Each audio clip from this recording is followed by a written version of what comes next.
Hello, and today we'll be talking about some idioms and phrases which we have taken from the Bible. So, when one is learning idioms and phrases, one needs to know the background or the story, otherwise, it's very difficult to understand the connotations or the meaning that is being trying to be put behind the words. So, let's move in. Hello, I'm Dr. Swasti Dhar, and welcome to my channel Learn English with Swasti, where I talk about everything English, grammar, vocabulary, and communication skills. Let's start today's video.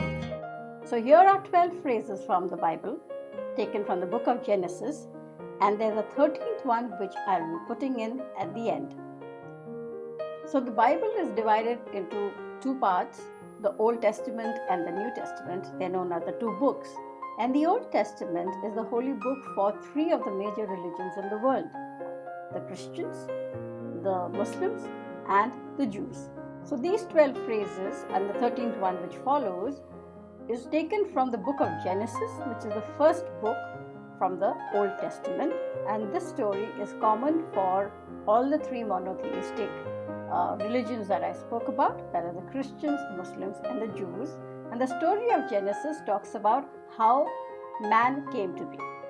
So let me tell you the story. How man was created. Taken from chapters 1, 2, and 3 of the book of Genesis, Old Testament. God created heaven and earth. He said, "Let there be light," and we had night and day. The process of creation took 6 days. On the 7th day, he rested and called it holy. This 7th day is called Sabbath and is observed on Friday by the Muslims, Friday evening to Saturday evening as per Jews, and on Sunday by the Christians. Now on the 6th day, God created man in his own image, and the first man was called Adam. From Adam's ribs was created the first woman, Eve. God asked Adam and Eve to live in the Garden of Eden, where they were provided with plenty. They were given everything, but they had only one instruction: do not eat the fruit from the tree of knowledge. A serpent, considered the most cunning of all the animals, tempted Eve to taste the fruit from the tree of knowledge. And Eve disobeyed God. She was tempted by the serpent, and she not only took a bite, but asked Adam to take a bite too. As God came to know about Adam and Eve's disobedience, he banished them from the Garden of Eden to the east of Eden. God cursed Adam and mankind to toil for their food, which they would have to take now from the soil, and added that man would have to return to that same soil after death. Additionally, God cursed Eve with birthing pain, so that women would always bear children in birth. And that is how mankind originated as per the Genesis story in the Bible. So now that you know about the story of the Genesis as given in the Bible, let's go through a few of these phrases which have become common, which come from the story of the Genesis. So the first one is, "Let there be light." So when God created the heavens and the earth, it was dark, and then he said, "Let there be light." So when we say "let there be light," we can even mean it to exactly mean that the lights should come on. For example, I've put in all the wires, I've turned on the switch, now let there be light. Or we also use it as shed some light, as in throw some light, which means can you make this thing clear? So could you shed some light on the problems that we are facing? So that's coming from the terms of let there be light or shed some light, throw some light. So that's the background. Falling from grace or the fall of man. So this is the banishment which took place, or man disobeys God and he falls from his grace. So when you fall from somebody's grace, basically you fall out of favor. The person does not look at you favorably anymore. And it is used in phrases like, after having stolen from his own company, he fell from the grace of the management and he was asked to leave. Or the industrialist asked his brother's son to become the heir because his own son had stolen from him. So falling from grace is basically falling out of favor. And falling of man talks about the original falling of grace by Adam. So in many literature pieces, you would have talked about the original sin. So although as per the story, the original sin is the sin of disobedience, it is basically connected to the sin of lust, the sin of understanding that you are naked, the sexual desire. So the original sin refers to, and this is a very Victorian English concept, is the sin of committing sex or the sin of coveting a woman. That is why, they also believe that man is born from sin. Man is born through sex. So this connotation of sex or the understanding of sex as something taboo, something forbidden by God, is a part of the English literature text of the Victorian ages, which is very prudish. And the original sin talks about anything about sex, generally forbidden sex. This brings me to the next one, which is the forbidden fruit. Now, in the Bible, it is not mentioned what was the fruit that the serpent offered Eve. In medieval times, pictures were depicted as a fig, anjeer, but later on it is accepted as or shown as the apple. If you remember when we talk about Apple, the company, the Mac, it also talks about apple with a bite taken off. So the forbidden fruit is not the apple. It basically means something that you desire, but it is out of your bounds. So don't flirt with the boss's daughter. Consider her as forbidden fruit.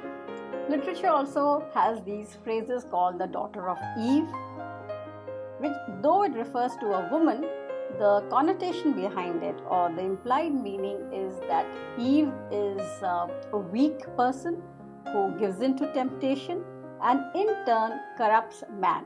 So if you think carefully, it's a masculine concept of how women are. Women are weak, they get tempted very easily, and it is because of them that men fall down from grace.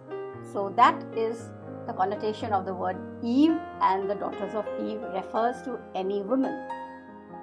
From Eve, we also have the curse of Eve.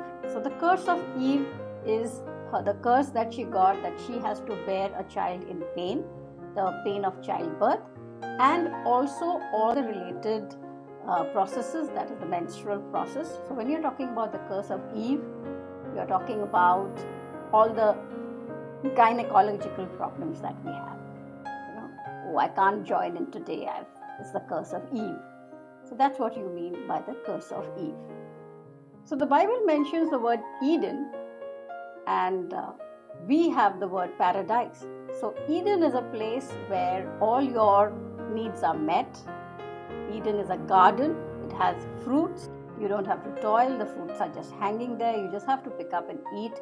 It is a place where all your basic needs are met. It is very beautiful. So when we say something is Eden, we basically mean that it's a garden, a place of paradise, of all your desires being fulfilled. In the same manner, we have the east of Eden. So when you say, it's like the east of Eden, it means it is not paradise. It means it's a place where you have to work. It means a sense of banishment. So east of Eden and Eden are two connotations which you have to understand. You have to understand the background. And this comes from the book of Genesis.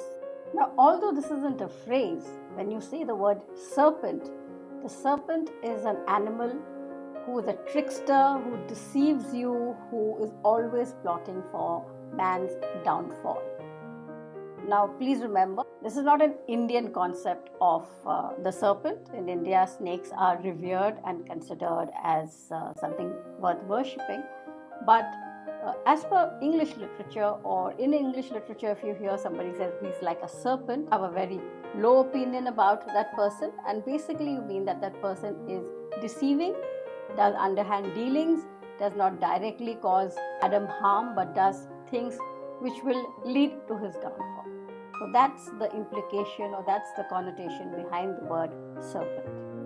So after God curses Adam, we have two phrases which have come up. One is called the sweat of one's brow.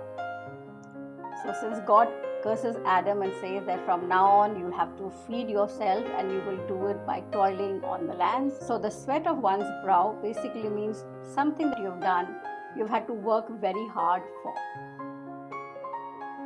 So in Hindi it is equivalent to pasina chhoot jana. This is your brow. So the sweat of one's brow. That is the concept. So if I say he brought up his son through the sweat of his brow, it means that he has taken a lot of effort to bring up his son. We also have the phrase from dust to dust, or you're born from dust and to dust you return, which is a phrase which is basically spoken when somebody dies, and it means it literally that you were born from dust. In the story, God creates Adam from dust and breathes life into him, and God curses him that you would go back to dust, which basically must have meant that God intended Adam to die and come back to heaven or come back to God, but apparently because of Adam's disobedience, he has to now return to dust. That is why Christians and Muslims bury their dead. And now so this is from the story of the Genesis. For the next phrase which I'm going to give you, you have to hear another story. The phrase is, am I my brother's keeper? This is the story of Cain and Abel from chapter 4, book of Genesis, Old Testament. After God banished Adam and Eve from the Garden of Eden, Adam was forced to toil. In due course, Eve gave birth to their firstborn Cain, and after some time, Eve bore again, and Abel was born. Cain tilled the soil, while Abel tended to the flock. In due course of time, both Cain and Abel brought their offerings to God. God accepted Abel's offering, but not Cain's, and this hurt Cain a lot. Later, Cain asked Abel to go to the fields with him, and there Cain killed Abel. When God asked Cain, "Where is Abel?"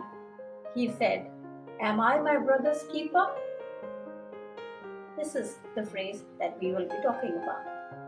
So when we say, "Am I my brother's keeper?" or rather, it is used as "we are our brother's keeper," we basically mean that we are responsible for our brothers, which means we are responsible for the entire humankind. Used in sentences like, we must donate to the relief fund. After all, we are our brother's keepers. So I hope you liked this, and do let me know in the comments about your views. Is there anything more that you would like me to make videos on? Do let me know. And also consider subscribing to my email newsletter, through which I give out weekly tips on improving English for teachers and young professionals. Thank you for watching this video.